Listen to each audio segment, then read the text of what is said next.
देखिए, मुद्दा तो साफ है, हर घर में मुद्दा, हर घर की रसोई मुद्दा है। जिस प्रकार से महंगाई लगातार बढ़ रही है, आम आदमी महंगाई बेरोजगारी से त्रस्त है।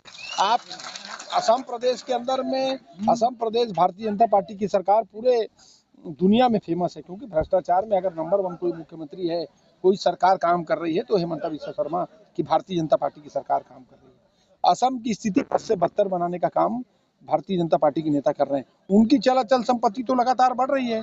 आज उनके एसेट देख लीजिए, चाहे उनके मंत्रियों को या उनके मुख्यमंत्री के एसेट को देख लीजिए, वो दिन प्रतिदिन बढ़ोतरी कर रहा है। लेकिन महंगाई, बेरोजगारी, अराजकता, ये तमाम चीजें असम के अंदर में है, जिसको लेकर हम इसकी लड़ाई को लड़ रहे हैं। मैं समझता हूँ आंचलिक पंचायत, जिला पंचायत, जनपद, ये सब चुनाव में कांग्रेस पार्टी के लोग ताकत से चुनाव लड़ रहे हैं और जनता भी इस बात को समझ चुकी है कि 1200 रुपए दे के, 1250 रुपए दे के हर चीज को, खाने के तेल के दाम को, रसोई के हर दाम को, दाल चावल आटे के दाम को बढ़ा देना और पेट्रोल डीजल के दाम को बढ़ा देना, रसोई गैस के दाम को बढ़ा देना और ये पैसा देके जनता उनको बेवकूफ बना रही है। इस बात को जनता समझ चुकी है। मैं समझता हूँ आने वाले दिनों में जो चुनाव होगा उसमें कांग्रेस पार्टी के लोग जीत के आएंगे। भारतीय जनता पार्टी का तो चाल चरित्र चेहरा ही वही है।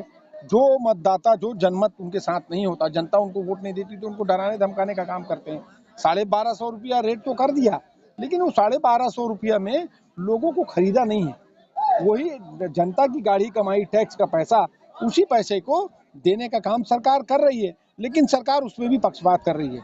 भारतीय जनता पार्टी से जो संबंधित लोग हैं उनके पैसे को नहीं काट रही, लेकिन जो गरीब आदमी है, जिनको सही में पैसे की आवश्यकता है, जिनका घर नहीं चल रहा, क्योंकि आज आमदनी तो 2000 रुपया है और खर्चा 5000 रुपया का है। हर आदमी कर्जदार है इस देश के अंदर में। हर व्यक्ति के ऊपर कुछ ना कुछ कर्जा है, इसलिए कि क्योंकि उसके घर का खर्चा बढ़ चुका है महंगाई के कारण और उसके पास कमाई उतनी नहीं है। का जनता के साथ में जुड़ाव है। कांग्रेस के साथी हमेशा जनता के हक और अधिकार की लड़ाई लड़ने के लिए उनके साथ खड़े रहते हैं। मैं समझता हूँ जब तक धरती और आसमान रहेगा, कांग्रेस का साथ जनता से कभी नहीं छूटेगा। मैं हाटीबंधा 8 नং हाटीबंधा जेडपिৰ পৰা প্ৰতিদ্বন্দ্বিতা কৰিছোঁ জিলা পৰিষদৰ সদস্য হিচাপে আৰু মই ৰাইজৰ মাজত ভাল সঁহাৰিয়ে পাইছোঁ। এবাৰ ভাবিছোঁ মই বিপুল ভোটত জয়ী হ'ম। মোক যেনেধৰণে মানে সহায় সহযোগিতা কৰিছে ৰাইজে, মই সন্তুষ্ট। সেইকাৰণে মই ভাবিছোঁ বিপুল ভোটতে জয়ী হ'ম।